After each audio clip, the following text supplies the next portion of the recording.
सवाल आपसे है कि हिस्ट्री पढ़ने के लिए बहुत बच्चे बोर हो जाते हैं और हिस्ट्री पढ़ना क्यों इम्पोर्टेंट है? Why is it important? मतलब एज अ प्रोफेशनल हिस्टोरियन मैं आपको बता सकती हूँ कि अधिकतर इतिहास जो लिखा जाता है वो बच्चों के लिए तो नहीं लिखा जाता है।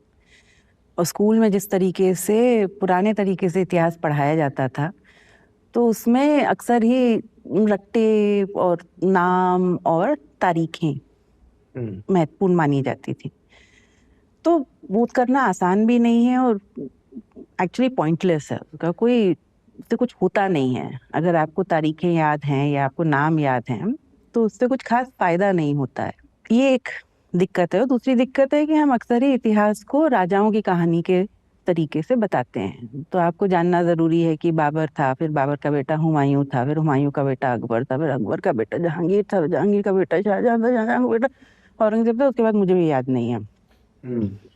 तो वहीं पे मामला खत्म हो जाता है। पर अगर मान लीजिए मैं आपसे पूछूं, जैसे हम जहाँ बैठे हैं वहां पे बात शुरू करने के पहले मैंने कॉफी पी, और मैं आपसे पूछूं कि भाई मतलब ये कॉफी कहाँ से आई? कॉफी तो हिंदुस्तान में शुरुआत से नहीं मिलती थी, कहाँ से आई? तो आपको पता चलेगा कि बहुत साल पहले अफ्रीका में, इथियोपिया में किसी पहाड़ में कुछ बकरियां कूद रही थी। और वो बकरियां कूदते कूदते उन्होंने कुछ बीज खाए पौधे के। वो बीज खाए तो वो और कूदने लगी। तो जो उनका गडरिया था उसने देखा कि ये तो बहुत उत्तेजित हो रही हैं। तो उसने वो बीज, फिर उसने उनका निरीक्षण करना शुरू किया। करते करते पता चला कि ये, उसका नाम फिर बाद में पड़ा कॉफी। और फिर वो यमन गया, यमन से गुजरात आया, गुजरात से कूर्ग पहुंचा, और वहां से हिंदुस्तान में कॉफी। और फिर हम लोग सब ने करीबन 17वीं शताब्दी से कॉफी पीना शुरू किया। जब कॉफी पीना शुरू किया, घर में नहीं बनती थी। जैसे हमारे कैफेज हैं और बिस्ट्रोज हैं, वैसे ही कॉफी पब्लिक जगहों पे बनती थी। अब लोग मिलते थे, वो एक दूसरे से बात करते थे कॉफी पे। जैसे कि चाय पे हम लोग अड्डा मारते हैं, वैसे ही लोग उस समय में कॉफी पे अड्डा मारते थे। और जब बात करते थे तो बैठते थे तो राजा की भी बुराई करते थे, और राजा के बारे में 5 बातें बोलते थे। और बोलते थे उसकी ना नीयत अच्छी नहीं है, या उसने ऐसे किया, और तुम्हें मालूम है उसने वो उस आदमी के साथ क्या किया, उसको क्या कहा। और धीरे धीरे करके बहुत सारी जो आम जनता के बीच में बातचीत थी उसको एक जरिया मिल गया, एक जगह मिल गई जहाँ पे वो बातें होती थी। अब वो भी इतिहास है। और आपका जो आम रोजमर्रा का एक रिचुअल है, चाहे वो चाय पीना हुआ, कॉफी पीना हुआ, उसके साथ जुड़ा हुआ वो इतिहास है। तो आपका भी इतिहास है, मेरा भी इतिहास है, और राजा का भी इतिहास है। अब हम इतिहास को ऐसे सुनाएं तो थोड़ा और इंटरेस्टिंग हो सकता है। पर अगर मैं बोलूं कि शाहजहां को कॉफी पसंद नहीं थी, वो कहता था कि क्या है, कड़वी कड़वी चीज लोग पीते रहते हैं, पान खाना चाहिए, आप हिंदुस्तान में तो आप पान खाएं। तो वो भी एक तरीके से शाहजहां का इतिहास हुआ।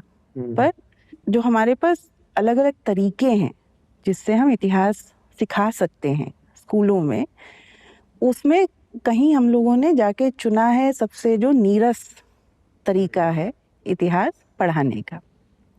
एक बात तो ये हो गई कि क्या कहानियां आप सुना रहे हैं इतिहास के नाम पे। दूसरा, कहीं ना कहीं हम लोग सब मानते हैं कि इतिहास कुछ हुआ था, किसी और के साथ हुआ था। जबकि आप अगर देखें इतिहासकार क्या करते हैं, उदाहरण के लिए भारत में बहुत लंबा संघर्ष चला अंग्रेजों के खिलाफ, और उसमें हम कह सकते हैं कि महात्मा गांधी थे, जवाहरलाल नेहरू थे, सरोजनी नायडू थी, B.R. अम्बेडकर थे, बहुत सारे बड़े नेताओं के नाम हम ले सकते हैं। पर उसमें आम जनता भी थी।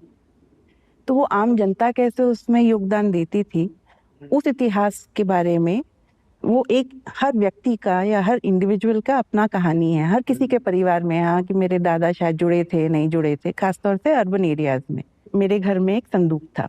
तो संदूक खोला तो मैंने देखा ये खादी की मोटी मोटी खद्दर की साड़ियां थी, और बिल्कुल नीचे तह में सुंदर जरदोजी वाली कपड़े थे, मतलब कतरने थी। तो जब मैंने अपनी अम्मा से पूछा कि क्या है, तो उन्होंने बताया कि ये वो साड़ियां हैं जो तुम्हारी नानी ने बनाई थी। उन्होंने ये कतरने क्या थी, तो उससे पहले उनके पास जो साड़ियाँ होती थी, उन्होंने बच्चों के कपड़े बनाने के लिए कतरने काट के रखी। तो उन्होंने साड़ी क्या की, कहती है जब स्वदेशी हुआ तो जाके आग में फेंक दी। अब मेरी नानी तो कोई बड़ी नेशनल लीडर नहीं थी, पर वो एक इंडिविजुअल का पार्टिसिपेशन था, उसका योगदान था उस बड़े संघर्ष में। तो हमारे सबके घर में ऐसी एक कहानी है। इतिहासकार क्या करते हैं? इतिहासकार ये बहुत सारी कहानियों को लेते हैं, वो देखते हैं कि राष्ट्रीय स्तर पे या एक बड़े स्तर पे क्या चल रहा है, और उन कहानियों को पिरो के एक इतिहास की कहानी बनाते हैं। अक्सर ये कहानियां हमें अपने आर्काइव्स में मिलती हैं, चिट्ठियों में मिलती हैं, संदूकों में मिलती हैं, आर्काइव्स में मिलती हैं, अखबारों में मिलती हैं। उनको जोड़ के हम ये कहानियां बनाते हैं। पर कहानियां तो हर किसी के घर में हैं। अगर हम एक इतिहासकार के नाते इस तरीके के कनेक्शंस जोड़ पाए, जो कि हम एक्चुअली प्रोफेशनल स्तर पे करते हैं, एक इतिहासकार यही करता है, तो उन कहानियों के जरिए हम इंडिविजुअल लेवल पे कनेक्ट कर पाएंगे। और देखिए, कुछ चीजें हैं मतलब अमूमन माना जाता है। अब उसका कुछ, जैसे मैंने जब अपने परिवार को बताया कि मैं इतिहास पढ़ना चाहती हूँ, तो मेरी एक मौसी बोल दी, क्या है गड़े मुर्दे उखाड़ रही हो। पर हमारा क्या बैकग्राउंड है, हम कहाँ से आए हैं, हमारे जो तरीके हैं, हमारे जो ट्रेडिशंस हैं, उनका क्या अपने आप में महत्व है, वो रोजमर्रा की प्रैक्टिसेस में है, पर उनके तैयार होने का भी अपना एक इतिहास है। और ये सब जुड़ के इतिहास बनता है। तो जब तक हम मानते रहेंगे कि इतिहास किसी और का, मतलब अकबर की कहानी है, तब तक शायद हम ये ना जोड़ पाए कि जब अकबर बीरबल के चुटकुले हम सुनाते हैं, वो भी अकबर की कहानी है।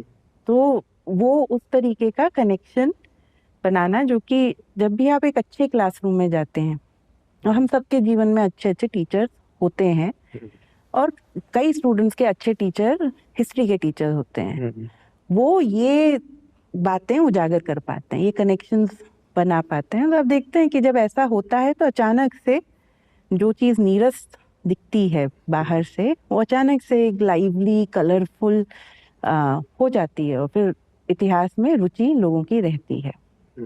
इसका एक और पहलू है, जो कि एक कह सकते हैं कि मेरी निजी टीस है, वो ये कि, और शायद ये दुनिया का की सच्चाई भी है, कि आपको नौकरी चाहिए। जब आप पढ़ेंगे और आपको नौकरी की ज़रूरत है, तो लोगों को ये समझना कि भैया इतिहास पढ़ने से, या साहित्य पढ़ने से, या समाजशास्त्र पढ़ने से आपको नौकरी कैसे मिल सकती है। तो कहीं ना कहीं ये लग्जरी लगता है। पर जबकि जब मैं स्टूडेंट थी और मैं पढ़ रही थी, तो मैं देख रही थी कि मेरे ही समय के लोग, मेरे ही क्लासमेट जो हिस्ट्री पढ़ रहे थे, वो मीडिया में भी जा रहे थे, लॉयर भी बन रहे थे, किताबें भी लिख रहे थे, सरकार में भी जा रहे थे।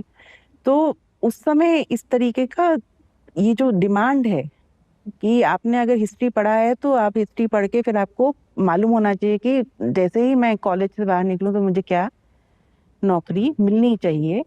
वो कोरिलेशन जो हम इंजीनियरिंग में देखते हैं, उस टाइप का कोरिलेशन आप इतिहास जैसे सब्जेक्ट से, विषय से नहीं बना पाते हैं।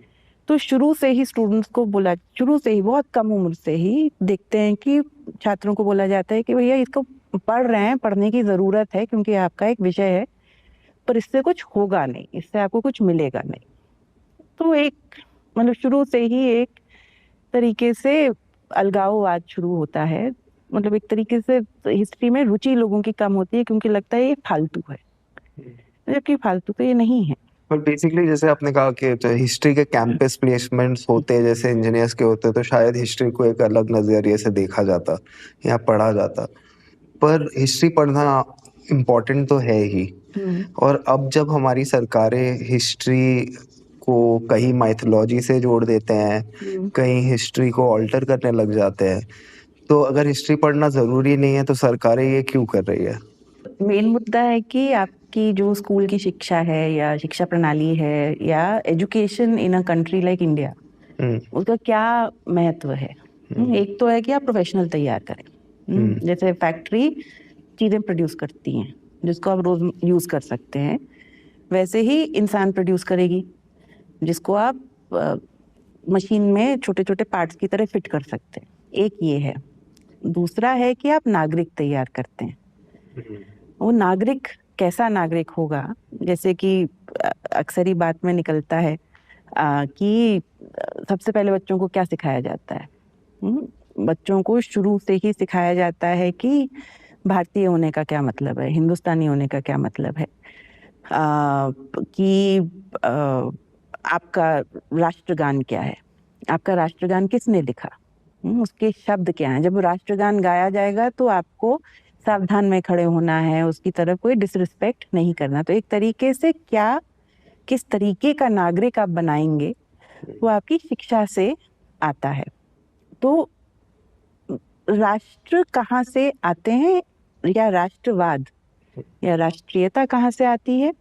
वो आती है सेंस ऑफ बिलोंगिंग से, कि मैं इस का एक हिस्सा हूँ, जिसे हम राष्ट्रीय समाज कहते हैं या नेशनल कम्युनिटी कहते हैं।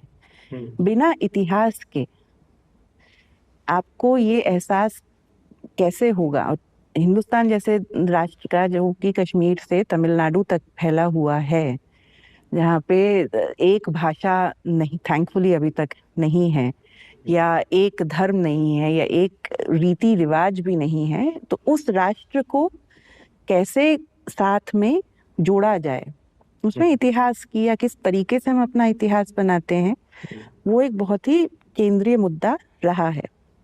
जब 1947 में आज़ादी के बाद, और हिंदुस्तान के इतिहासकार हमेशा इस बारे में बहुत ही जागरूक रहे हैं कि वो 1947 का जो क्षण था, और वो हर किस्म के इतिहासकार, चाहे वो राइट विंग रहे हों, लेफ्ट विंग रहे हों, जैसे कांग्रेसी रहे हों, आरएसएस के रहे हों, हमें उनका एक बहुत, इस बारे में बहुत जागरूक थे कि वो 1947 का क्षण भारत के विभाजन का क्षण भी था। It was a moment of partition. और वो जो नया भारत उभरा, जो हिंदुस्तान उस 1947 में तैयार हुआ, जो रिपब्लिक तैयार हुआ, वो एक बहुत मुश्किल के दौर से गुजर रहा था। और सब आप देखेंगे कि इतिहासकारों के बीच में हमेशा ये चर्चा रही कि ये जो नया भारत बनेगा, जो नए राष्ट्र का निर्माण होगा, वो किस प्रकार का राष्ट्र होगा, उसमें हम कैसे योगदान देंगे। तो जब पहली कमिटियां बनी इतिहास की टेक्स्ट बुक्स लिखने की, तो वो पहली कमिटियों में हिंदुस्तान के सबसे बेहतरीन इतिहासकार बैठे। जैसे आरसी मजुमदार एक इतिहासकार थे, जो कि राइट विंग इतिहासकार थे, जिनको अब हिंदुत्ववादी इतिहासकार, जिनका भारत के इतिहास के बारे में एक सांप्रदायिक नजरिया था। बहुत प्रतिष्ठित इतिहासकार थे। उन्होंने जो पहली कमिटीज बनाई, उसमें रोमिला थापर जैसे इतिहासकार को रखा, जिनका विचारधारात्मक स्तर पे बहुत ही अलग एक सोच था। पर समझ ये थी कि बेहतरीन इतिहासकार, जो हिंदुस्तान के सबसे अच्छे इतिहासकार हैं, वो आपका इतिहास, स्कूलों के बच्चे जो इतिहास पढ़ेंगे, उन कमिटीज में उस इतिहास लेखन की जिम्मेदारी इन इतिहासकारों की है, क्योंकि वो राष्ट्र बनाने का काम है। तो ये क्षण भी हमने देखा है। अब देखेंगे कि बहुत रिसेंटली तक, मतलब इस नई टेक्स्ट बुक्स के बारे में मैं नहीं जानती हूँ उतना, मतलब उनके इतिहासकारों के बारे में मैं टिप्पणी भी नहीं कर पाऊंगी, क्योंकि कई मेरे कंटेम्प्रेरीज हैं, मेरे पीयर्स हैं। पर आप देखेंगे कि अगेन इतिहास लेखन या इतिहास की किताबें बनाने का काम बेहतरीन इतिहासकारों ने किया, और उन किताबों में इतिहास को पढ़ने के जो समय के जो इस्टेब्लिश तरीके थे, वो उसमें आपको दिखेगा। जो उस समय की इस्टेब्लिश्ड मान्यताएं थी, शोध से जो इतिहास का जो शोध था उस समय में, वो आपको इन किताबों में दिखता है। और कैसे वो इतिहास का बोध भी बदलता है समय के साथ, वो भी आपको बदलती टेक्स्ट बुक्स में दिखेगा। तो ऐसा नहीं है कि उसमें सोच नहीं गया है। और ये जैसे 1947 में इंडियन हिस्ट्री कांग्रेस हुई, 8 दिसंबर को इंडियन हिस्ट्री कांग्रेस थी 1947 में, और एक क्षण, बहुत ही महत्वपूर्ण क्षण था, क्योंकि इंडियन हिस्ट्री कांग्रेस में देश भर के इतिहासकार जमा हुए। और वो इस बात से, मोहम्मद हबीब जो अलीगढ़ में इतिहासकार थे, जो उन लोगों में से थे जिन्होंने ये निर्णय लिया कि वो पाकिस्तान नहीं जाएंगे, वो हिंदुस्तान में रहेंगे, मतलब it was a very strong decision, और उसके लिए उन्हें काफ़ी झेलना भी पड़ा। तो वो इंडियन हिस्ट्री कांग्रेस के प्रेसिडेंट थे। उन्होंने अपना प्रेसिडेंशियल एड्रेस जो दिया उसमें वो कह रहे हैं कि देखिए, आने वाले दिनों में, अभी तक हम इतिहास लिख रहे थे अंग्रेज़ों से लड़ने के लिए। अंग्रेज़ों के खिलाफ जो लड़ाई थी उसमें इतिहासकारों का एक बहुत महत्वपूर्ण भूमिका थी, क्योंकि किस हिंदुस्तान के लिए हम लड़ रहे हैं, किस चीज़ के लिए हम इनका विरोध कर रहे हैं, उसको तैयार करने में हमने एक बहुत महत्वपूर्ण भूमिका निभाई। पर आने वाले दिनों में हम किस तरीके का एक राष्ट्रीय समाज तैयार करेंगे, नेशनल कम्युनिटी तैयार करेंगे, उसमें भी हमारी बहुत महत्वपूर्ण भूमिका है। अगर अभी तक हम उन लोगों के इतिहास के बारे में एक गौरवशील इतिहास तैयार करते आए हैं जो कि अलग अलग समय पे हिंदुस्तानियों का जिन्होंने नेतृत्व किया है, तो अब हमें उस इतिहास के बारे में लिखना है। जैसे कि कास्ट के मुद्दे पे, जाति भेदभाव के मुद्दे पे लिखना है, हमें किसानों के बारे में लिखना है, हमें उन लोगों के, उन तबकों के बारे में लिखना है जो अभी तक दबे हुए हैं, ताकि आने वाली जो पीढ़ियां हैं वो समझे हमें किसके लिए लड़ना है। And we have to think of a national law, we have to think of a national community. So there is and you can see that there is thought, उसमें काफी सोच कि हम कैसे इस राष्ट्र निर्माण की प्रक्रिया में पार्टिसिपेट करेंगे। तो ये हमारे देश की परंपरा रही है। और सबसे बेहतरीन इतिहासकार हमेशा ही, फ्रांस के सबसे अच्छे इतिहासकार स्कूलों के टीचर होते थे। वो चूज करते थे कि यूनिवर्सिटीज की जगह हम स्कूलों में पढ़ाएं, क्योंकि उनका मानना था कि यहाँ पे हम जब बच्चों को शुरुआत से ही एक तरीके का इतिहास का बोध देंगे तो वो बेहतर नागरिक बनेंगे। तो एक है कि आप नागरिक तैयार करते हैं, और दूसरा है आप किस प्रकार के नागरिक तैयार करते हैं। उसमें इतिहास की एक बहुत महत्वपूर्ण, इतिहास लेखन की एक बहुत महत्वपूर्ण भूमिका है। तो हिस्टोरियन के पास एक बेसिकली एक गोल है, विच इज कि एक प्रॉपर वेल राउंडेड सिटीजन जो हिस्ट्री को देख के अपने आप को अप्लाई कर सके नॉर्मल लाइफ। वो तो इसको लोग, मतलब गोल होना, इसका मतलब ये नहीं है कि आप किसी टाइप के आइडियोलॉजी की तरफ आपका झुकाव है, बट ये माना जा रहा है कि अगर हिस्टोरियन का गोल है कुछ, जैसे राष्ट्र निर्माण हो, या जैसे just letting people know about the struggles, कि हाँ जब महात्मा गांधी थे तो भगत सिंह भी थे, और नेहरू की ये पॉइंट ऑफ व्यू थी, या सरोजिनी नायडू ये कर रही थी। सो काफी लोग इसमें कहते हैं कि इसमें धांधली हुई है, हमें एक तरह का पर्सपेक्टिव ही बना रहे उसकी वजह से। तो उस पे क्या हम कह सकेंगे? मतलब लेकिन आपको सच चाहिए कि मैं भी धांधले वाला? नहीं, बिल्कुल नहीं, आप जैसा है वैसे बताइए। लेकिन इतिहास के बारे में सोचना, जैसे मैंने आपको बोला कि मैं सुबह जब कॉफी पीती हूँ तो उसको अगर मैं समझना चाहती हूँ तो उसके बीच में सोच है।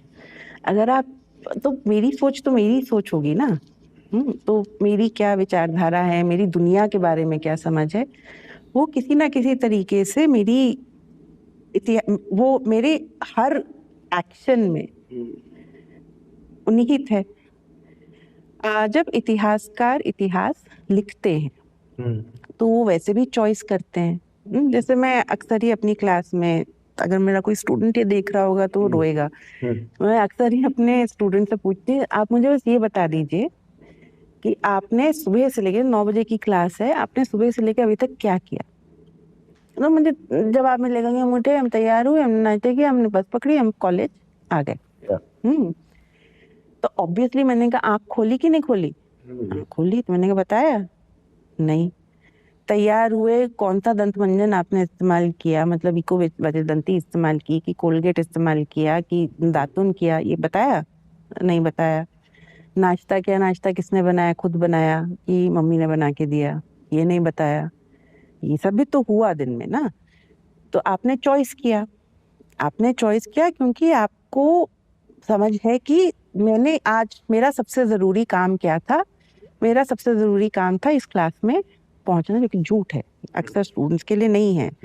पर आप इस क्लास में पहुंचे तो आप मुझे सिर्फ वही चीज़ें गिना के बता रहे हैं जो आपको क्लास तक पहुंचा रही लाई। तो मैंने आपको पूछा कि भाई आपने पोहा खाया कि पराठा खाया, की सूखी ब्रेड और चाय पी के आ गए तो मुझे अंदाजा मिलेगा कि आपके घर की क्या स्थिति है। पापा ने बनाया कि मम्मी ने बताया, मुझे समझ में आ जाएगा कि घर में घर का काम कौन करता है। Labour is where does labour lie in your house, right? If I have this information, अगर ये जानकारी हो तो मैं आपका इतिहास आपके सामने रख सकती हूँ। पर आपने चूज करके मुझे कुछ तथ्य बताए। वैसे ही किसी भी इतिहास लेखन की प्रक्रिया में इतिहासकार चयन करता है, चूज करता है कि मैं ये तथ्य, ये तथ्य, ये तथ्य। वो अक्सर ही उस इतिहासकार की क्या गेज है, उसकी क्या नजर है, उसकी क्या समझ है, उससे आता है। जब आप मुझे ये नहीं बता पा रहे हैं बिना चयन किए कि आपने सुबह से लेके अभी तक क्या किया, तो कैसे 100 साल का इतिहास मैं आपको बिना चयन के रखूंगी। पर सही इतिहासकार वो होगा, अच्छा इतिहासकार तो वो होगा जो जिन तथ्यों को, जिनसे वो सहमत नहीं है, उनको भी सामने रखने की क्षमता रखे। अक्सर तथ्य होते हैं ना, समझ नहीं आते हैं, उनको भी समझ के उनको भी सामने रख पाए, तो वो तो इतिहास लेखन हो गया। अब इतना लंबा इतिहास हमारा, उस पे कैसे चयन किया जाए कि बच्चों को क्या क्या स्कूल की टेक्स्ट बुक में क्या क्या। तो ये जो शंका है ना कि कुछ धांधलीबाजी हुई है, कुछ हमारे साथ धोखा हुआ है, हमें झूठा इतिहास बताया गया है, वो शायद सही नहीं है। पर क्या चयन करके इतिहास रखा गया, ये बात है। अब उसमें किस चीज को चुना गया है और किस चीज को बाहर छोड़ा गया है, उस पे विवाद हो सकता है। जैसे आज के जमाने में अक्सर ही बोला जाता है कि मुगल हमारे इतिहास के लिए उतने जरूरी नहीं है। अब औरंगजेब बहुत बुरा आदमी था, औरंगजेब ऐसा था, औरंगजेब ऐसा था। अकबर भी सब लोग बोलते महान है, महान है, पर ना जरूर उसने भी कुछ किया होगा।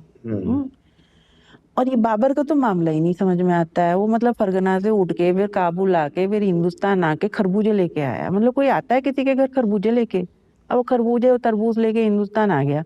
अब सब बोल रहे हैं वो बहुत महान है, बहुत महान है। लोगों की शक को मैं समझ सकती हूँ। पर मान लीजिए मैं आपको कहूँ कि आप हटा दीजिए, आप बाबर को हटा दीजिए, बेचारे दुखी आत्मा हुमायूं को हटा दीजिए, आप अकबर को भी हटा दीजिए, जहांगीर अच्छा था, मजेदार था आदमी, उसको भी हटा दीजिए, आप हटा दीजिए सबको। आप मुझे बताइए कि आप बासमती चावल खाते हैं, उसको हटा सकते हैं? आप हिंदी हिंदी हिंदी हिंदी इतना दिन से चल रहा है, ये हिंदी कब की ये रवानगी क्या फारसी के बिना आ सकती थी? उसको हटा सकता। आप मुझे बोल रहे हैं कि जैसे बोला जाता है ना कि यूपी का क्या मामला है कि 2 कोस पे, 1 कोस पे पानी बदले 2 कोस पे बानी। बोली बदलती है। अब ये बोली शब्द मुझे बिना फारसी के दिखा दीजिए। हम 1950 के दशक में हिंदुस्तान में चलन चला था कि सारे उर्दू फारसी को साफ करके हम हिंदी शब्द, तो नए नए शब्द इजाद किए गए। कभी आपने अगर डिक्शनरी लिखने की, जो भाषाविद हैं वो आपको बता सकते हैं कि हमारी भाषाओं में चीजें हटाने का काम बहुत 1930 के दशक से बहुत तेजी से चल रहा है। तो जैसे जब मैं हिंदी में पढ़ाऊंगी और मुझे किसी को बताना है कि लैंड ओनरशिप, तो मैं क्या जाके बोलूंगी? भूमि पे स्वामित्व अधिकार, जमींदारी। हाँ भाई, जमीन तो भाई मतलब फारसी का शब्द है। एग्जैक्टली। हाँ, दारी भी फारसी से ही आया है। उसको जमीन पे ओनरशिप को अगर आपको बताना है तो वो बिना दारी के नहीं होगा। जिम्मेदारी, जमींदारी, ये सब आ जाएगा। अब मैं उस पे कह दूं कि जमीन पे मालिकाना हक, तो आप देखेंगे कि स्टूडेंट लिखेंगे, मैं बोलूंगी जमीन पे मालिकाना हक, भूमि पे स्वामित्व अधिकार, क्योंकि उन्हें बताया गया है कि ये हमारी भाषा। पर आप क्या ये आप अपनी अम्मा से बात कर सकते हैं बिना इन चीजों के? बंगाली में कहते थे कि माएं जब अपने बच्चों को सुलाती हैं तो बोलती हैं सो जा सो जा, बोर्गी आएंगे। बोर्गी शब्द कहाँ से? बोर्गी है एक लुटेरे के लिए शब्द, डाकू के। जैसे मध्य प्रदेश में बोलेंगे चंबल के डाकू आ जाएंगे, वैसे ही बंगाल में बोलेंगे बोर्गी आ जाएंगे।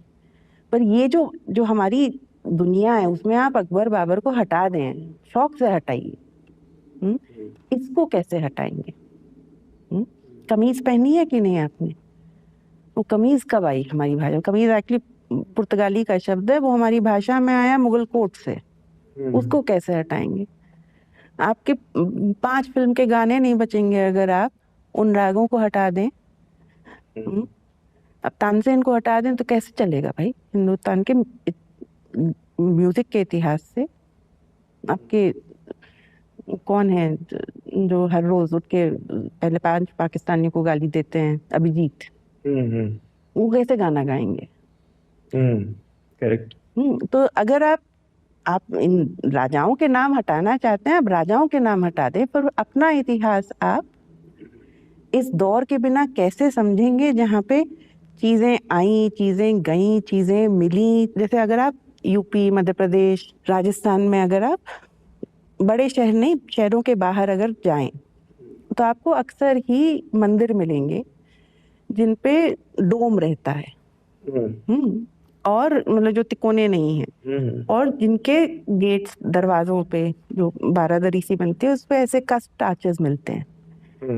किसने उसको इंट्रोड्यूस किया? मुगल बादशाहों ने। तो आप बादशाहों को निकाल सकते हैं इतिहास से, पर इसका मतलब ये नहीं कि आपने मुगलों को अपने इतिहास से। और ये बहुत ही संकीर्ण सोच है जो सोचती है कि कुछ इंसानों के नामों को हटाने से इतिहास बदल जाता है। कि आप अकबर को हटा दें, औरंगजेब को हटा दें, नेहरू को हटा दें, आपका इतिहास बदल गया। वो चीजें, वो मुश्किल है। और वो बोध होना, वो समझ होनी अपने इतिहास के बारे में जरूरी है। दूसरी बात जो है, जो कि चयन के मुद्दे से जुड़ी हुई है, वो ये कि इतिहास लेखन अतीत के बारे में है, पर एक सोच के तरीके के रूप में वो आपके आसपास की दुनिया से डिटरमिन्ड होता है। और कहीं ना कहीं इतिहास लेखन एक तरीके से अतीत के बारे में लिखता है, पर ये सोच के कि किस तरीके का भविष्य हम बनाना चाहते हैं। तो मैं किस तरीके का, अगर मेरा हिंदुस्तान के बारे में ये समझ है कि ये एक भाषी, एक धर्म का, एक जाति प्रधान, एक कम्युनिटी प्रधान देश में बनाना चाहती हूँ आगे जाके, तो उसी तरीके के इतिहास का मैं बढ़ावा दूंगी। पर अगर मैं चाहती हूँ कि हिंदुस्तान की जो विविधता है उसको एक्चुअली मैं उसकी थोड़ी सी एक समझ में अपने छात्रों को दे पाऊँ या हिंदुस्तान के नौजवानों को दे पाऊँ, तो उसके लिए फिर अलग तरीके का इतिहास की समझ होनी पड़ेगी। अब जैसे ये कह रहे हैं कि मुगलों के नाम या उनके कालखंड में कुछ भी किया हुआ काम हिस्ट्री से हटा दो, ओमिट कर दो। आपने समझा इसका प्रैक्टिकल इम्पैक्ट क्या है? पर जो अगर हिस्टोरियन प्रोफेशनली भी अगर यहाँ से जैसे आपने ये चॉइस लिया, 50 साल बाद जो ये चॉइस लेगा उसकी तो पढ़ाई एकदम अलग होगी आपसे, अगर ऐसे ही चलता रहा तो। वो कर पाने के लिए उनको हिंदुस्तान को पूरा ध्वस्त करके नया हिंदुस्तान बनाना पड़ेगा। जैसे मैंने कहा कि आप राजाओं को हटा सकते हैं, पर उस दौर की प्रक्रियाओं को कैसे हटाएंगे? जैसे ही मैं किसी को बोलती हूँ कि मेरा काम मुगलों पर है, तो सबसे पहले पूछते हैं वो औरंगजेब कैसा लगता है। अब ये औरंगजेब तो 1707 में चला गया ना, वो तो गुजर गया। अब मैं सोचूं कि वो अच्छा है, वो बुरा है, वो जो भी है, उससे उसको थोड़ी ना कोई फर्क पड़ने वाला है, वो तो गया। पर उसको फर्क पड़ता था कि उसके पापा उसके बारे में क्या सोचते हैं, उसका बड़ा भाई उसके बारे में क्या सोचता है। पर मतलब 2025 में बैठ के कोई उसके बारे में क्या सोच रहा है, तो वो चर्चा फिर औरंगजेब के बारे में नहीं है। वो चर्चा है कि 2025 में क्या समाज है जो आज के निर्णय लेना चाहता है इस आधार पे कि 1658 में क्या हुआ। आप राजाओं को हटा सकते हैं, पर इतिहास राजाओं का नहीं होता है। और जैसे आज का समाज हम कितना भी मान लें कि एक व्यक्ति निर्धारित कर रहा है, उसमें अनेकों आवाजें हैं। और क्योंकि अनेकों आवाजें हैं, मुझे ये पूरा विश्वास है कि चाहे 50 साल बाद देखें, चाहे 100 साल बाद देखें, इस दौर को इतिहास से इरेज करना बहुत मुश्किल है, क्योंकि ये सिर्फ कुछ राजाओं की कहानी नहीं है, ये पूरे समाज की कहानी है। ये उत्तर भारत में इलाहाबाद में जो रह रहा था, सॉरी प्रयागराज में जो रह रहा था उसकी कहानी है, दिल्ली की कहानी है, अजमेर की कहानी है, मालवा की कहानी है, और गुजरात की भी कहानी है। उसमें आफ्टर बेचारा औरंगजेब तो गुजराती था, उसका जन्म तो दाहोर में हुआ था। गुजरात की कहानी है, बंगाल की कहानी है। तो इसको आप कैसे हटा सकते? आप नहीं हटा सकते हैं, क्योंकि ये कहानी है, ये इतिहास है, हमारा अतीत है। हटा नहीं सकते, इस पे तो हम हैं, पर हटा रहे हैं ये साइमल्टेनियसली। बट बेसिकली इनको लग रहा है कि हमेशा ये मुगल कालखंड को रोमांटिसाइज किया गया है। इस पे किसी ने मतलब प्रोबेबली आज के मुसलमानों को अपसेट ना करते हुए लिखा गया है कि जो आज का मुसलमान है या जो इस्लाम है उसको बिल्कुल ही क्रिटिकल लेंस से नहीं देखा गया है। तो अगर आज हिस्टोरियन मैं आपसे पूछूं, जो मुगलों का कालखंड था उसका एक फेयर एनालिसिस हो तो वो कैसे दिखेगा? देखिए, मामला सोच की संकीर्णता का है। जैसे मैंने आपको कहा कि ये आप भाषा की का इतिहास भी लिख सकते हैं, पोशाक का इतिहास लिख सकते हैं। आपको क्या महक पसंद है, बाकी सब तो छोड़ दीजिए। आपको मतलब बेला की महक पसंद है, चंदन की महक पसंद है, मश्क की महक पसंद है। इन सबको मिला के हम अपने जब कहीं जाते हैं तो क्या परफ्यूम लगाते हैं। इन सब में मध्यकाल की आवाज बहुत तेज है। राजा जैसे कि किसी भी राजतंत्र का या किसी भी राजनैतिक प्रणाली का जो अध्यक्ष होता है, उसके हाथ में बहुत ताकत होती है, बहुत। It's a position of ट्रेमेंडस power. और जैसे कि हम अपने समाज के बारे में भी देखते हैं कि बहुत ज्यादा ताकत हमेशा ही एक डेंजर रखती है, अपने आप में खतरा है। इसीलिए प्रजातंत्र में इतने चेक्स और बैलेंसेस होते हैं। तो जिस व्यक्ति के हाथ में इतनी ताकत है, क्या वो अच्छा इंसान था या नहीं, बिकम्स इररेलेवेंट। फिर वो महत्वपूर्ण सवाल नहीं है, उसने कैसे उस ताकत का प्रयोग किया। कि मध्यकाल में युद्ध होते थे, अभी भी हो रहे हैं एक्चुअली, पर मध्यकाल में युद्ध होते थे। युद्ध में कोई एक दूसरे को गुलाब थोड़ी ना बांटता था, युद्ध में मारकाट होती थी। तो ये कि वायलेंस था हमारे इतिहास में, कि अनलिमिटेड या बहुत ज्यादा ताकत थी किसी कुछ लोगों के हाथ में, ये अमूमन हिस्सा है इतिहास का। उसका जो जिस प्रजा के ऊपर उसका राज था, उससे इंटरेक्शन कैसे था, और क्यों मुगल हमारे लिए इतने महत्वपूर्ण बनते हैं, क्योंकि बहुत सारी चीजों के नाम हमें मुगलों से हम कैसे हिंदुस्तान को समझते हैं। अंग्रेजों के पहले the first time there was unity in this land in the name of Hindustan was under the Mughals. कि सबसे अंग्रेजों के पहले कब हिंदुस्तान का सबसे स्पष्ट चेहरा हमें दिखता है, वो मुगल सल्तनत में मिलता है, मुगल बादशाही में दिखता है।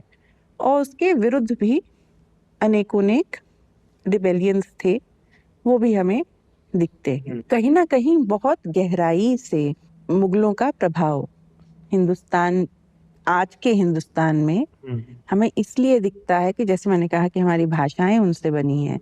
हम बंगाल के बारे में क्या सोचते हैं, गुजरात के बारे में क्या सोचते हैं, कश्मीर के बारे में क्या सोचते हैं, इन सब को एक स्पष्ट तरीके से लिखा गया मुगलों के काल में। तो जैसे कश्मीर पैराडाइज ऑन अर्थ, उसे मुगल कहते थे कश्मीर जन्नत नजीर।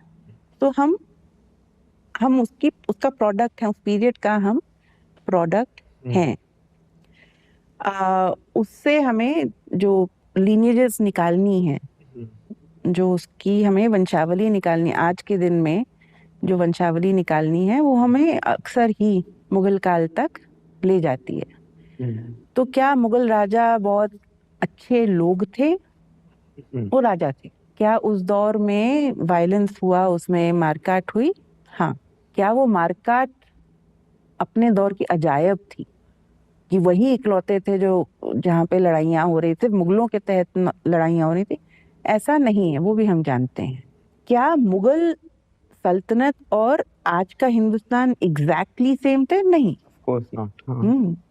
पर ये इमेजिनेशन, ये कल्पना एक हिंदुस्तान की, जिसको लेके फिर आगे 1857 के बाद से जो नई राजनीतिक समझ उभरने लगी, उसमें ये एक स्वरूप था, वो भी है।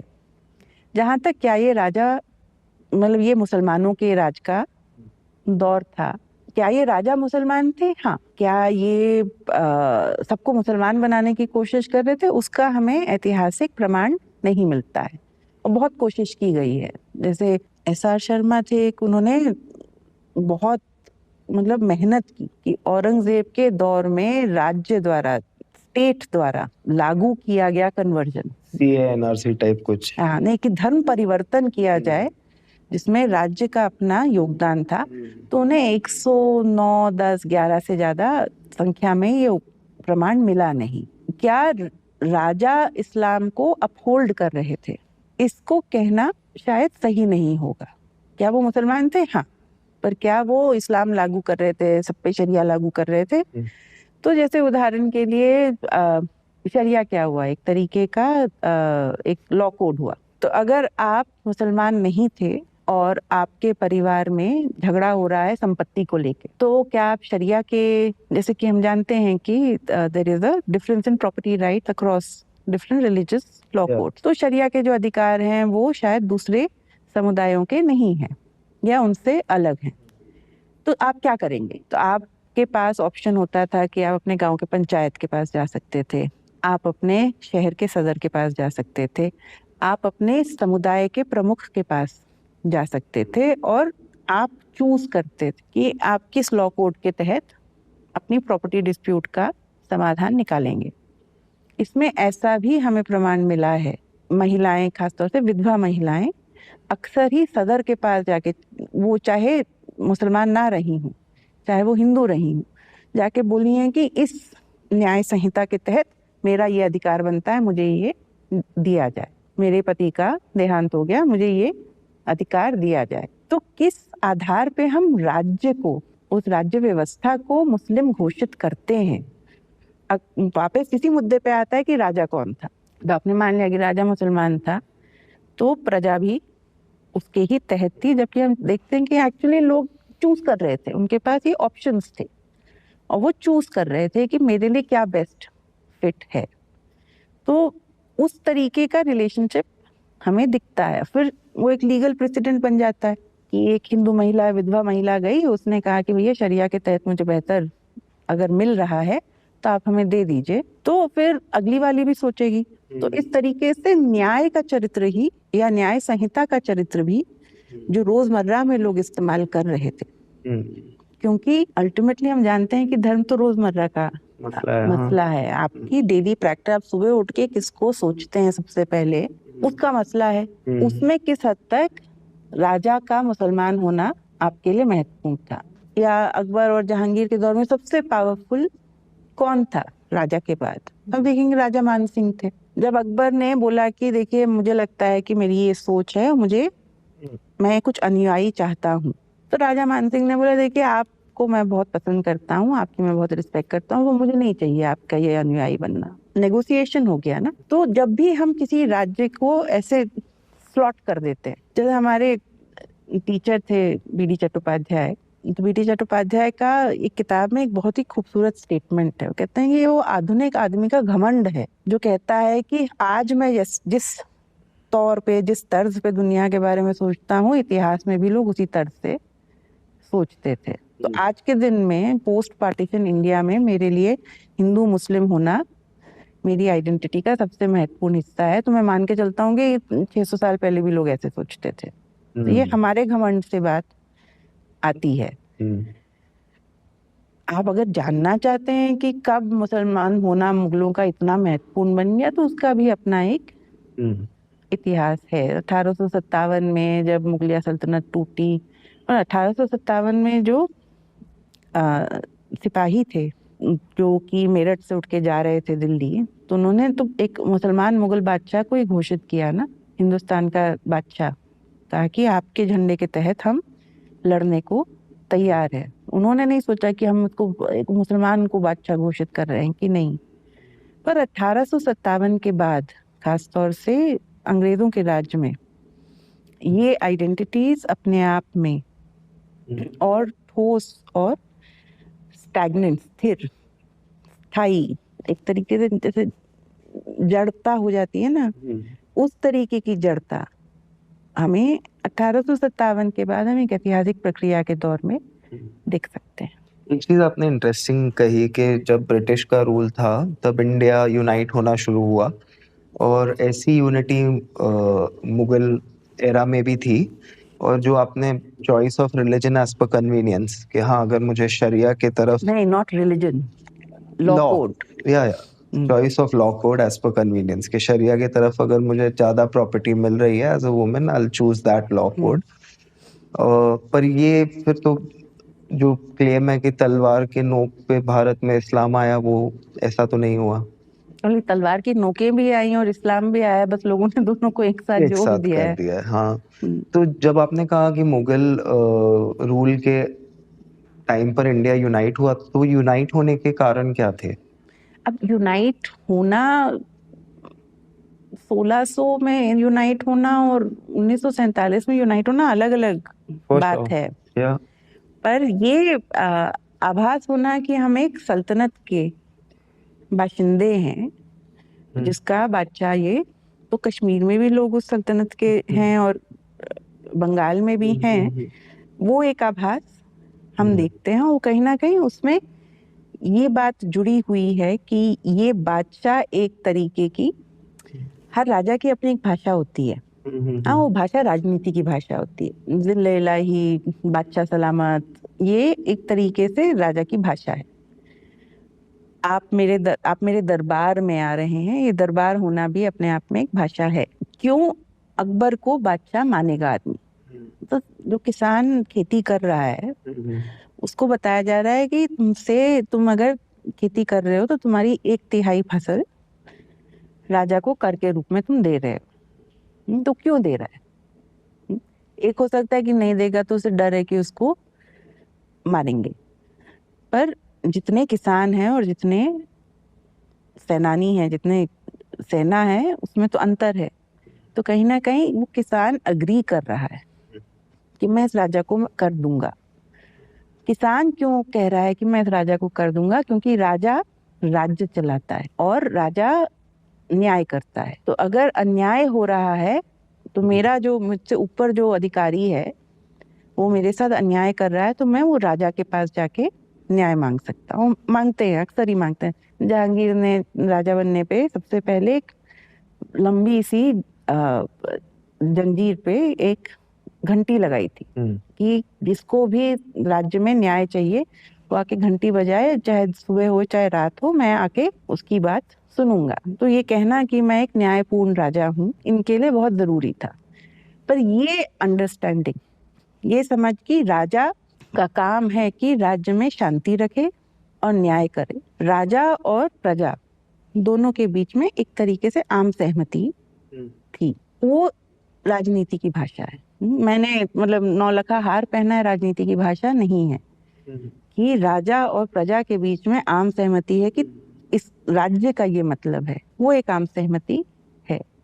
वो हम देखते हैं अलग अलग तरीके से मुगल राज्य में विकसित होती है, जहाँ पे इसका यही कारण है कि 1857 में जब राजा का लाल किले से बाहर कदम रखने लायक ताकत नहीं थी, तब भी जब सेनानियों ने विद्रोह किया तो वो दिल्ली पहुंचे और बोले कि बादशाह हिंदुस्तान, क्योंकि वो समझ कंटिन्यू करती गई। So understanding, it's a shared understanding of politics. हम आज के दिन में ये समझ रखते हैं कि हम एक प्रजातंत्र के में नागरिक हैं, तो उस समय में रियाया होने का, प्रजा होने का क्या मतलब था, वो दोनों के बीच में अंडरस्टैंडिंग शेयर्ड रहती थी। तो हमेशा ही राज्य या ताकत तलवार की नोक पे नहीं इनफैक्ट जो तलवार की नोक पे चलती है वो बहुत छोटे समय के लिए चलती है, क्योंकि सिर्फ इतने ही दिन तक वो तलवार पहनी रहती है। Peace is necessary to keep order.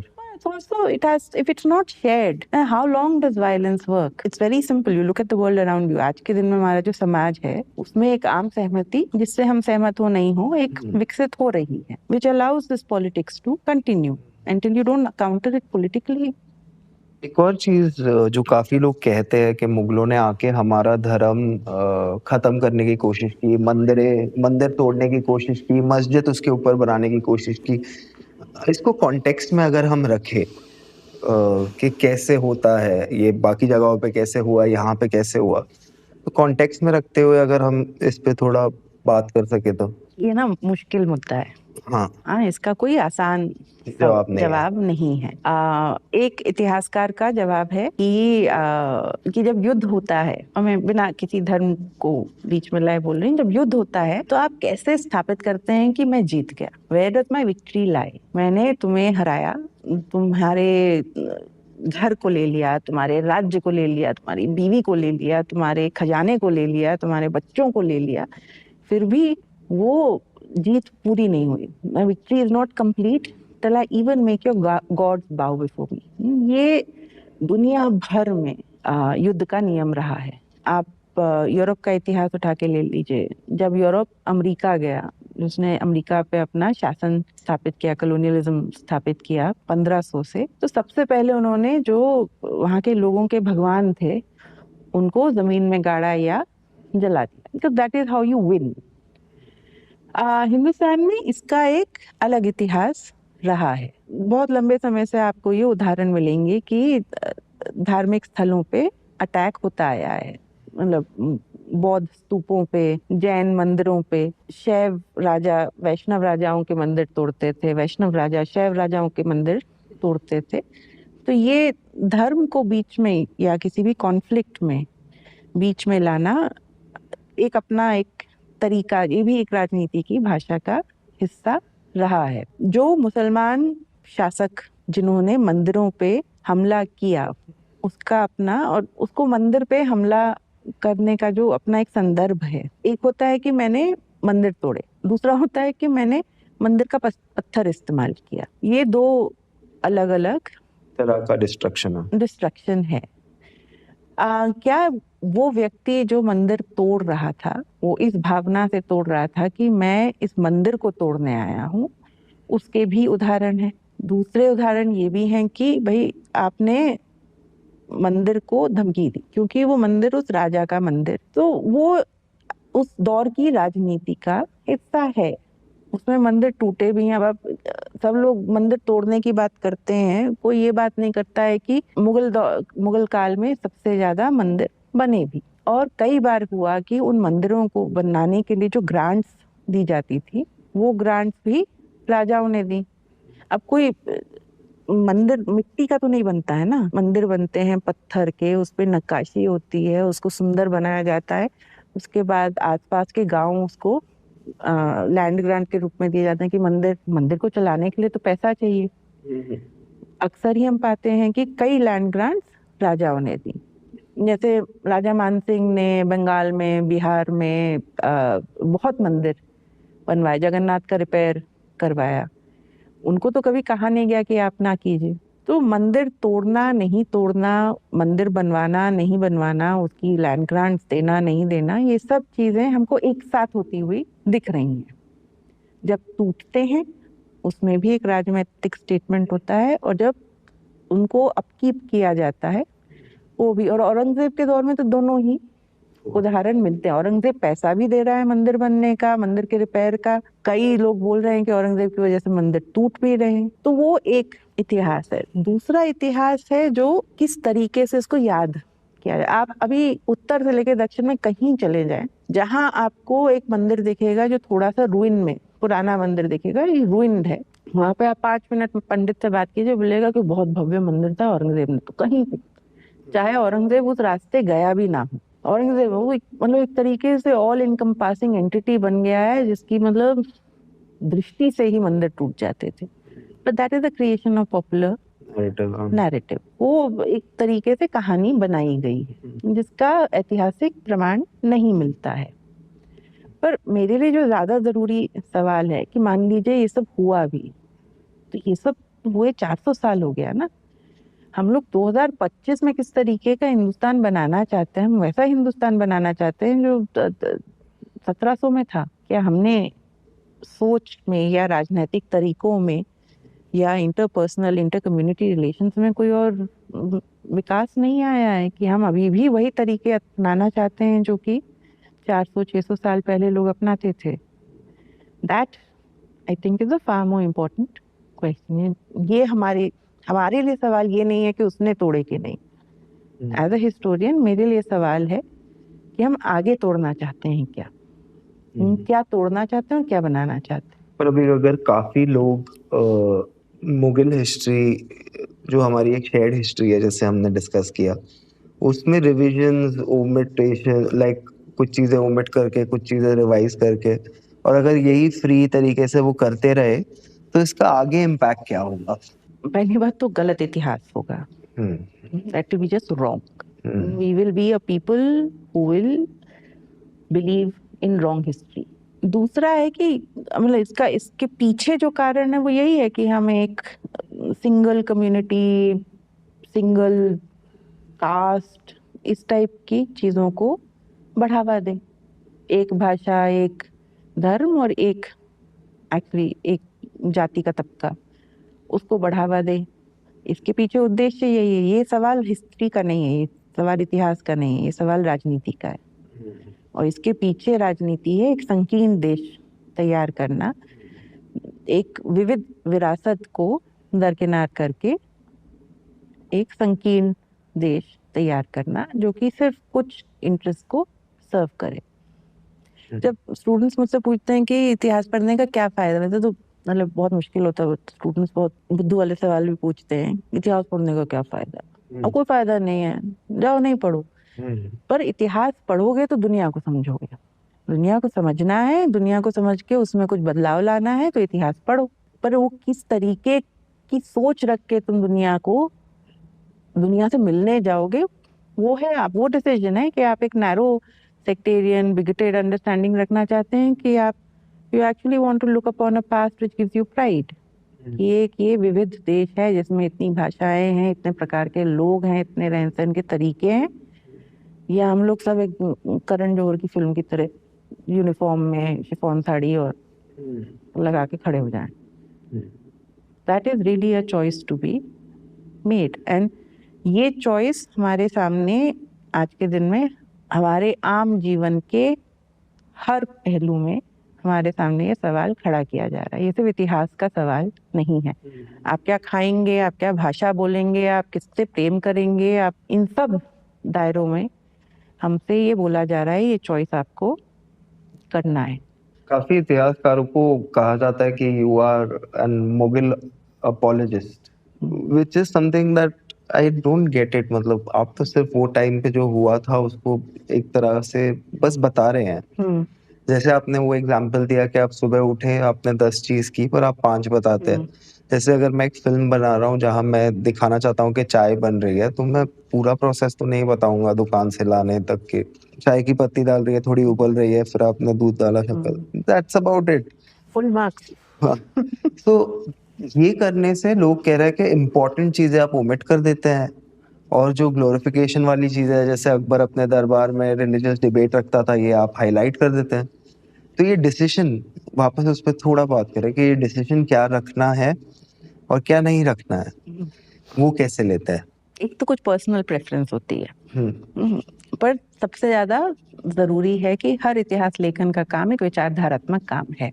अब आप देखेंगे, आप पहली बात तो ये जिस इतिहास के बारे में बोला जा रहा है उस तरीके का इतिहास कई दशक हो गए कि लोग ऐसा लिख रहे थे। अगर आज के दिन में मुझसे पूछा जाए कि आज के दिन में इतिहासकार किस तरीके से इतिहास लिख रहे हैं, तो जैसे अकबर मेरा फेवरेट राजा है। वो थोड़ा इंटरेस्टिंग था, गबरू था, उसको हाथियों से लड़ने का शौक था। वो बहुत सारी ऐसी चीजें करता था जो कि मतलब रात को निकल जाता था शहर में घूमने। वो इंटरेस्टिंग था, पर उसके दरबार में बहुत सारी चीजें लिखी गई।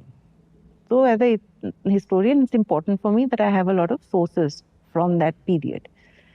तो जब अकबर के दरबार के या शासन के बारे में मैं लिखती हूँ तो मैं पाती हूँ उस समय का जो आर्काइव मुझे मिलता है, उस समय के जो टेक्स्ट मिलते हैं, जो किताबें मिलती हैं, जो उस समय का लिखा गया है, एक तरीके से जो साम्राज्य उभर रहा था जमीन पे, उसका एक प्रतिबिंब उस दौर की किताबों में, मतलब जैसे वो साम्राज्य उभर रहा था जमीन पे, हिंदुस्तान की जमीन पे, वैसे ही उन किताबों के पेजेस पे, उन किताबों के पन्नों में भी उसे तराश के खड़ा किया जा रहा था। उसमें एक चीज जो दिखती है वो ये कि जो लोग लिख रहे हैं कोई सेंट्रल एशिया से, फरगना से आए हुए लोग नहीं है। बदाऊं में बैठा एक आदमी, बदाऊं से उठ के आया एक आदमी लिख रहा है, आगरा के छोटे से गांव से उठ के आया एक आदमी लिख रहा है, गुजरात में बैठा एक आदमी लिख रहा है, और वो सब कोशिश कर रहे हैं समझने की ये किस प्रकार का साम्राज्य तैयार हो रहा है, उसमें कितने प्रकार के लोग हैं। तो जैसे अबुल फजल लिखते हैं अकबरनामा, उसमें एक हिस्सा है आईने अकबरी, उसमें एक पूरा चर्चा है, उसमें हिंदुस्तान की क्या भाषाएं हैं, हिंदुस्तान में क्या किस प्रकार के धार्मिक लोगों के विश्वास हैं, तरीके हैं, समुदाय हैं। एक पूरा डिस्कशन फॉर एग्जाम्पल कबीर और कबीरपंथियों पे है। कबीरपंथी उस समय थे नहीं, क्योंकि वो जानने की कोशिश, सामने रखने की कोशिश कर रहे हैं, वो एक तरीके से फैला के लोगों को दिखवा, वो तस्वीर बना रहे हैं उस साम्राज्य की जो उस समय उभरता है। तो जो चीज हम आज के दिन में हिस्टोरियंस करते हैं, हम देख रहे हैं उस समय भी वो कोशिश की जा रही है। वो कोशिश इसलिए नहीं की जा रही है क्योंकि अकबर महान बादशाह था, वो कोशिश इसलिए भी की जा रही है कि इतना बड़ा एक साम्राज्य तैयार हो रहा है। जब इस तरीके का आर्काइव उपस्थित है जो कोई धर्म प्रधान या धर्म विशेष पे जोर नहीं दे रहा है, उसमें लगभग आपको दरबार में विवाद दिख रहे हैं, क्योंकि लोग बोल भी रहे हैं कि भैया तुम्हारा काम है तुम इस्लाम लोगों पे लागू करो, और दूसरे हैं जो बोल रहे हैं कि देखिए अमीर खुसरो की एक पोएम है, उससे ये शब्द है ना कि दीन एक है, तो उसके पहुंचने के रास्ते अलग अलग हैं, और ये चॉइस आपको दिख रहा है कि उन विवादों से उभर रहा है। तो अगर मैं सिर्फ उस समय लोग जिस तरीके, उससे लोग गुस्सा भी हो रहे हैं। जब रामायण ट्रांसलेट होती है फारसी में, अकबर के दरबार में रामायण महाभारत को फारसी में ट्रांसलेट किया जाता है, तो बदाऊनी करके एक इतिहासकार था जिसका, जो कि सुंदर लिखता था, तो उससे कहा जाता है कि देखो ये ट्रांसलेट तो हो गई, इसकी भाषा तुम एडिट कर दो, इसको ठीक कर दो। तो वो कर रहा है, और रात को जाके लिख रहा है अपने सीक्रेट, एक उसकी सीक्रेट हिस्ट्री है कि मुझसे इतना खराब काम करवाया, मैं इतना बड़ा मुस्लिम आलिम हूँ, मैं इतना, मतलब आई एम सो, मुझसे किताब आप काली किताब ट्रांसलेट करवा रहे हैं। तो ऐसा नहीं कि उस समय लोगों को पसंद आ रहा था कि अकबर इस विविधता के साथ इंगेज कर रहा है, पर हमें वो इतिहास मिल रहा है।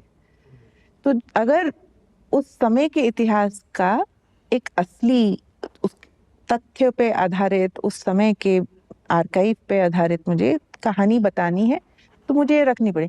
अब आपको पसंद नहीं आ रहा है तो मैं थोड़ी ना अपॉलोजिस्ट हो गई। I am seeing a process, मुझे अपने आर्काइव्स में जिसका सबूत मुझे मिल रहा है उससे मुझे तस्वीर उभरती दिख रही है, उसको मैं अलग अलग तरीके से समझ सकती हूँ। पर ये एक तरीके से वो दरबार फिर एक उदाहरण बन जाता है कि कैसे इतनी बड़ी क्षेत्र को समझा जाए। वो कोशिश हमें दिखती है उस समय के मटेरियल में। अब आप चाहते हैं कि मैं हर चीज को हिंदू मुस्लिम के नजरिए से देखूं, तो ये आप मुझे बोल रहे हैं कि अपने दिमाग को छोटा करो, वो करना मुश्किल काम है। आगे जो स्टूडेंट आपके हिस्ट्री पढ़ना चाहे उनको प्लीज सब स्टूडेंट्स को हिस्ट्री पढ़ना चाहिए। हाँ, तो उनको जो उनके प्रीकंसीव नोशंस जो होते हैं, वो कौन से प्रीकंसीव नोशंस उन्हें घर छोड़ आने चाहिए? हिस्ट्री बोरिंग है। ओके। हिस्ट्री बहुत इंटरेस्टिंग है। जब मैं कॉलेज के लिए अप्लाई कर रही थी तो मुझसे पूछा गया कि तुम हिस्ट्री क्यों पढ़ना चाहती हो, तो मैंने कहा कि देखिए मुझे कहानियां बहुत पसंद है, और एक ही स्रोत है जिसमें कहानियों का भंडार, अपार भंडार है, और वो इतिहास है। तो इतिहास बोरिंग नहीं है, उसमें हर स्टूडेंट को अपने पसंद की कुछ कुछ कहानियाँ मिल जाएंगी। दूसरा ये कि इतिहास फालतू चीज़ नहीं है कि आप कोई इस दुनिया में आप घर से बाहर कदम रखते हैं, जैसे कि मेरे एक दोस्त थे, उनकी मम्मी रोज सुबह उनको फोन करके बताती थी राहु कालम, आज बेटा इतने बजे से इतने बजे ये न करना, राहु कालम। तो हम लोग सब उस पे हंसते थे कि क्या है, मतलब मम्मी ने बोला नहीं करने को, राहु कालम राहु कालम। उसको फोन करके पूछते थे सुबह बारिश होगी, राहु कालम कितने बजे। वो एक ट्रेडिशन है और हर ट्रेडिशन की जड़ इतिहास में है। तो अगर आपको अपने आसपास की दुनिया को थोड़ा सा भी समझना है तो आपको इतिहास में थोड़ी रुचि, इतिहास को थोड़ा, और आखिरी जो कि मेरे लिए सबसे जरूरी बात है, जो कि एक विचारधारात्मक बात है, कि आने वाला दुनिया कैसे आपको बनाया। आजकल हम उस दुनिया में रहे नहीं हैं कि जैसे चल रहे हैं चलते जाएं, कि पेट्रोल फूक रहे हैं, फूके जा रहे हैं, फूके जा रहे हैं, कि प्रदूषण हो रहा है। अब we are on a clock and that clock is ticking. हर व्यक्ति को इस बात का ध्यान, इसके बारे में जागृत रहना पड़ेगा कि आने वाला दिन या आने वाली दुनिया में आप कैसे कंट्रीब्यूट कर रहे हैं, पर वो आप अपने अतीत को समझे बिना नहीं कर पाएंगे। दैट आई थिंक इज, उसके बाद आपको वो हिंदू मुस्लिम करना है कीजिए, नहीं करना है तो बहुत अच्छा रहेगा, पर जितना दिमाग खुलेगा उतना बेहतर आप आगे की दुनिया को। Thanks for watching. Stay tuned with us and hit the like, share, and subscribe buttons.